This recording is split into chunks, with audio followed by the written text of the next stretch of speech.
दरअसल महाराष्ट्र का चुनाव जो है महाविकास आघाड़ी के लिए डिजास्टर साबित हुआ और इतना खतरनाक डिजास्टर कि शायद इससे उभर पाना महाविकास आघाड़ी के लिए इतना आसान नहीं है जितना आपको दिखता होगा। और क्यों हार हुई है इस पे हम लोग चर्चा विस्तार से करेंगे। दरअसल पॉइंट बाय पॉइंट मैं आपको बताऊंगा जो आपको नेशनल मीडिया नहीं बताएगा, जो आपको बहुत सारे यूट्यूबर्स नहीं बता पाएंगे। जो चीज मैं आपको बताने जा रहा हूं शायद उसके बाद आप समझ जाइएगा कि हाँ बात ये सही है। सबसे पहले बात करते ओवर कॉन्फिडेंस की। दरअसल ये बात किसी ने नहीं उठाया, मैं उठा रहा हूं। एक होता कॉन्फिडेंस, एक होता ओवर कॉन्फिडेंस, और दोनों के बीच में एक महीन सी लाइन होती है। वही महीन सी लाइन को है समझ नहीं पाता है कि आदमी के हम कॉन्फिडेंस में है कि ओवर कॉन्फिडेंस में है। तो हमको क्या लगता है कि एक बड़ा मेजर फैक्टर यह है कि महाविकास अघाड़ी ओवर कॉन्फिडेंस में थी। कारण कारण मत पूछेगा भाई क्यों, काहे में ओवर कॉन्फिडेंस में थे, क्या लग रहा था। पहले उद्धव सेना और क्या बोलते हैं, क्या एनसीपी गुट, दोनों को क्या लग रहा था, शरद पवार गुट को, कि हमारे साथ धोखा हुआ है तो जनता जो है हमारे साथ खड़ा होगी और जो धोखा देकर गए हैं उनको सिरे से नकार देगी। सॉरी। ये सबसे बड़ा ओवर कॉन्फिडेंस था कि भाई साहब हमको तो साथ मिलेगा। लेकिन राजनीति में ऐसा नहीं होता है कि आप किसी को परमानेंट मान ले, बिल्कुल नहीं होता है दोस्तों। दरअसल पहला ओवर कॉन्फिडेंस का रीजन ये रहा। दूसरा ओवर कॉन्फिडेंस क्या था कि इन लोग क्या सोच रहे थे कि पार्लियामेंट का चुनाव जो हम लोग को हुआ था तो भाई साहब 30 सीट हम लोग लेके आ गए, मजाक चल रहा है। उसके बाद हम लोग 30 सीट है तो बताइए, वहां तो उन लोग 17 सीट जीता था बीजेपी वाला, तो कहां से उन लोग सरकार बना पाएगा। कुछ नहीं तो कांटे की टक्कर तो मानेंगे ना भाई, 19-20 होगा, समझ में आता है। या तो हम 19 होंगे वो 20 होगा, चाहे हम 20 होंगे वो 19 होगा। पार्लियामेंट में इतना अच्छा कांटे की टक्कर, क्या हम लोग तो हरा दिए, बुरी तरीके से हराए। यही ओवर कॉन्फिडेंस हो गया कि हम यहां भी वही काम करेंगे। यही खामियाजा हुआ कि कांग्रेस को भुगतना पड़ा कहां, हरियाणा में। और उसी समय जब हरियाणा में हार हुई थी तो क्या संजय राउत बाहर निकल के बोले थे कि भाई साहब कांग्रेस जो है बीजेपी को मुकाबला नहीं कर सकती। कौन सा इंडिया गठबंधन मुकाबला कर लिया।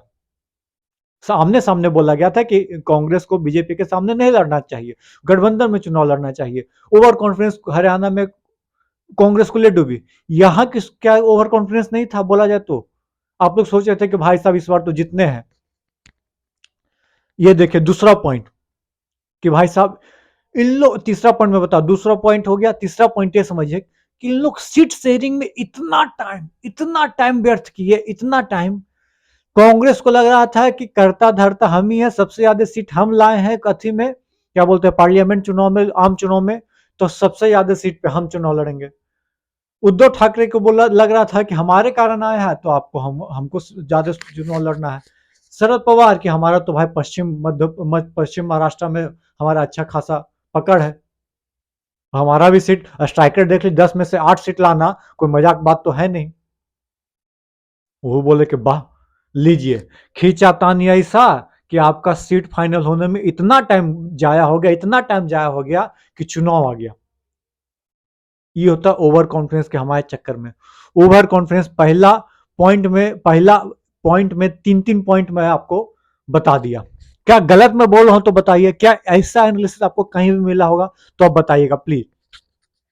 3 पॉइंट मैंने आपके सामने रख दिया, चौथा पॉइंट रखते हैं।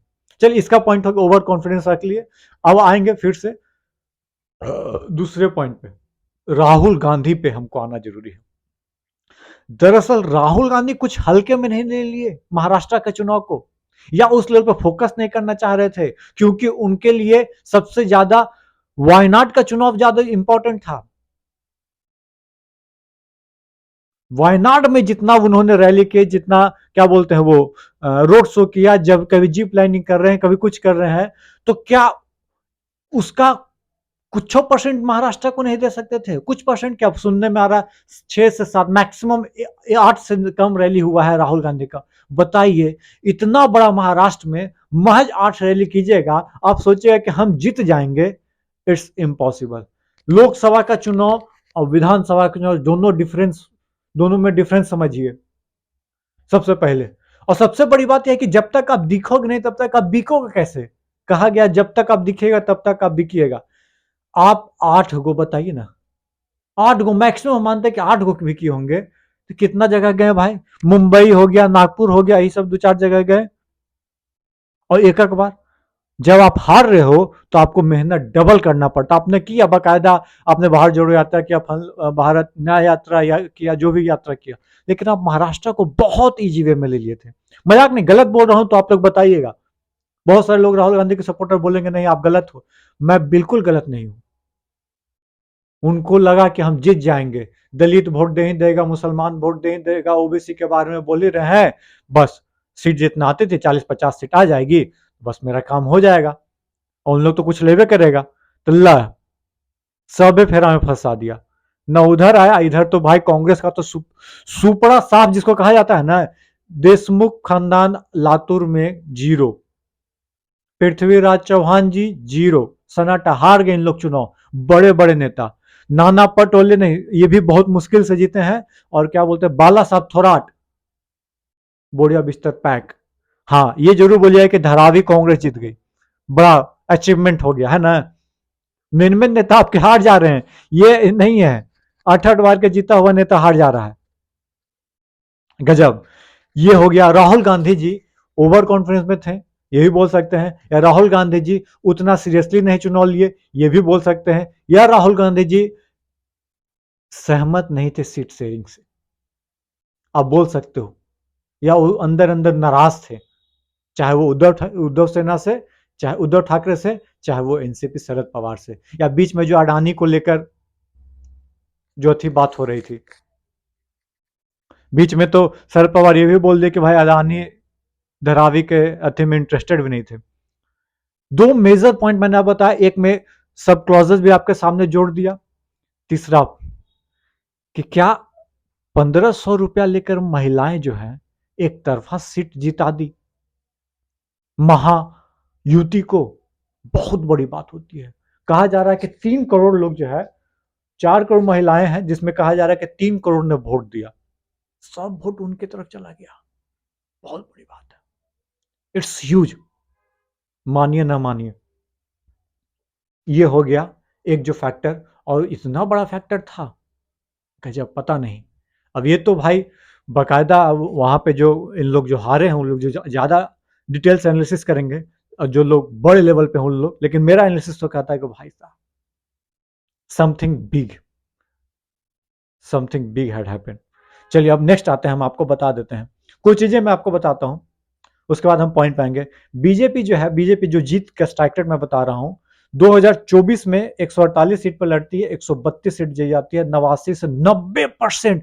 साला एग्जाम देने जाता है तब वो 10 नंबर 2 नंबर 4 नंबर जो है राइटिंग में काट लेता है ना, बताइए। यहां 90% जो है स्ट्राइक रेट, गजब। और नहीं है कि 2 सीट 4 सीट 5 सीट लड़े भाई तो कोई बात नहीं, 70% हो गया, 80-90% हो गया। 148 सीट में लड़ने के बाद 132 सीट आपके हक में जा रही है, तो लिटरली बीजेपी की जीत और बाकियों की हार। हाँ इसमें कुछ गड़बड़ की होगी, कुछ गड़बड़ हुआ होगा, तो भाई बहुत बड़ी चीज है। और बू तो आ रही है, पता नहीं इसमें सत्यता कितनी है, ये तो हमको नहीं पता। क्यों क्यों आपको लग रहा है कि बू आ रही है इसकी, कि कुछ गड़बड़ हुआ, मैं बता रहा हूं। 2019 में भाई साहब 105 सीट पे चुनाव लड़ी थी, 100 सॉरी 164 सीट पे चुनाव लड़ी थी, 105 सीट आया था। उस समय बालाकोट अथी का क्या बोलते हैं, देशभक्ति वाली उम्मीद थी, राम मंदिर पे काम हो गया था 2019 का चुनाव, जब राम मंदिर पे फैसला सुना दिया गया था, प्रचंड बीजेपी की लहर बोल सकते हैं। तब आपको 164 में 105 सीट आती है, ओनली 64% स्ट्राइक रेट, ओनली 64। तो आप ये बोल रहे हो कि भाई साहब सिर्फ 1500 का स्कीम दी है और 89% स्ट्राइक रेट हो गया, गजब। It's really unbelievable. Maharashtra Madhya Pradesh बगल के सीट में इतना नहीं हुआ तो 200 सीट 230 सीट है, उसमें 166 सीट है उनके पास आया है, वहां 89% शायद अच्छी नहीं है, स्ट्राइक रेट नहीं है। चलिए बोलिएगा कि भाई साहब 2014 की कहानी बता दी, 2014 कहानी में बताता हूं।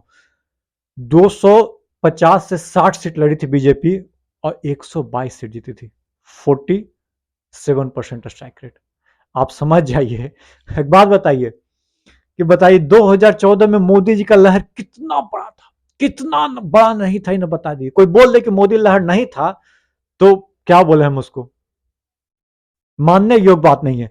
उसमें 47%। तो एक बात बताइए, तो गलत कह रहा है आदमी कि भाई 90% कैसे हो गया भाई स्ट्राइक रेट। देखिए स्मॉल देखिए, अच्छा क्रिकेट का मैच यदि आप देखते हो तो 107 रन का टारगेट जब चेज करने के लिए उतरती है टीम, कोई 110 रन का टारगेट चेज करने के लिए उतरती है, तो वहां पे मैच फंस जाता है, बहुत बार आदमी हार भी जाता है।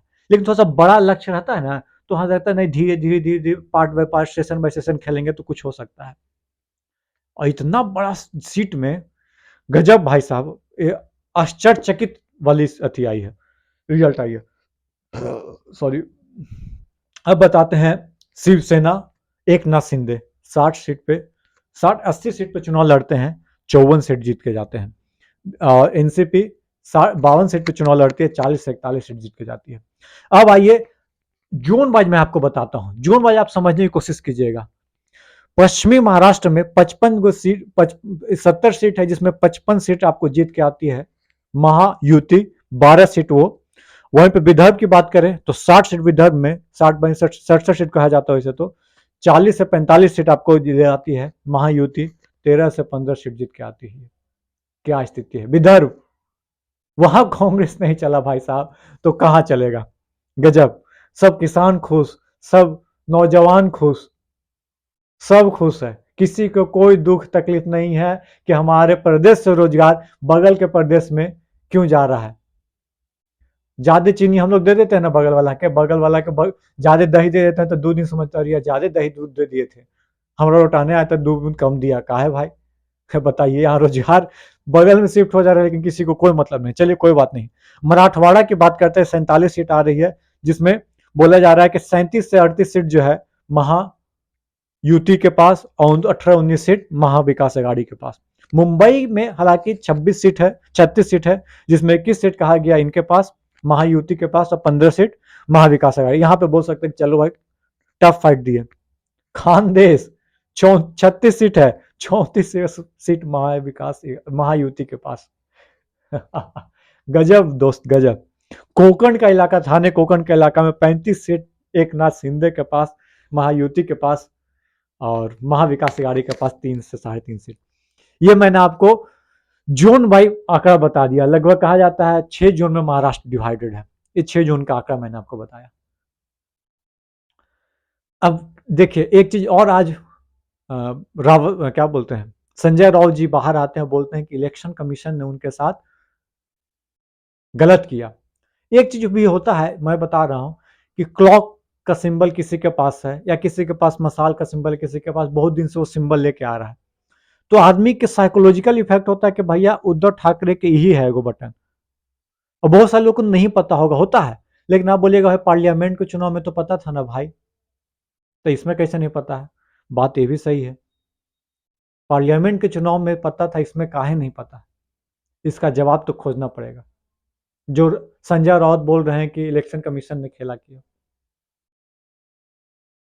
ये कुछ पॉइंट मैंने आपको जो बताया, यदि पॉइंट से अभी तक आप एग्री कर रहे हैं तो प्लीज कमेंट बॉक्स में कमेंट कीजिएगा और शेयर कीजिएगा वीडियो को, जो आपको कहीं नहीं मिलेगा। मैं बता रहा हूं, बड़े से बड़े यूट्यूबर, बड़े से बड़ा चैनल है बताएगा आपको जो चीज मैंने आपको बताया। कुछ चीज मैं आपको और बता देता हूं। दरअसल इसके बाद क्या, इसके बाद क्या, चुनाव खत्म, बीएमसी का चुनाव होना है, जो कि 2.5 साल से रुका हुआ है, और वहां पे शिवसेना को गढ़ माना जाता है। तो क्या बीएमसी का चुनाव अभी तुरंत भर में हो जाएगा, महीना 2 महीना के अंदर? क्योंकि हवा देख रहे हैं, हवा जिसके तरफ बह रही है उसके तरफ फायदा उठाना चाह रहे हैं क्या बीजेपी वाले। और सच में क्या यहाँ जो विपक्ष बोल रहा है कि ये अप्रत्याशित आंकड़े हैं या हार हुई है, क्या वो सच है? ये सवाल बहुत बड़ा है। क्या ईवीएम में कुछ खेला हुआ है, या पैसे अनलिमिटेड बांटे गए हैं जिसका कोई क्या बोलते हैं अथी नहीं है। जिस तरह से विनोद तावड़े जी को पकड़ा गया था, या वो पकड़े गए थे, उनका सूचना मिली, तो क्या उसके पहले बहुत खेला हो गया था? सवाल बहुत है, इसका जवाब आप लोग बताइएगा। उसके बाद मैं आपको बता देता हूं। अब शिवसेना, उद्धव ठाकरे, एनसीपी, शरद पवार और कांग्रेस, क्या एक साथ तीनों चलेगी, या उद्धव ठाकरे एनालिसिस करेंगे कि भाई साहब कांग्रेस के कारण हमें बहुत घाटा हुआ, इसलिए अब पुराने पार्टी बीजेपी के पास चलते हैं। क्या ऐसा हो सकता है? इसकी संभावनाएं कितनी हैं, इस पर चर्चा करेंगे।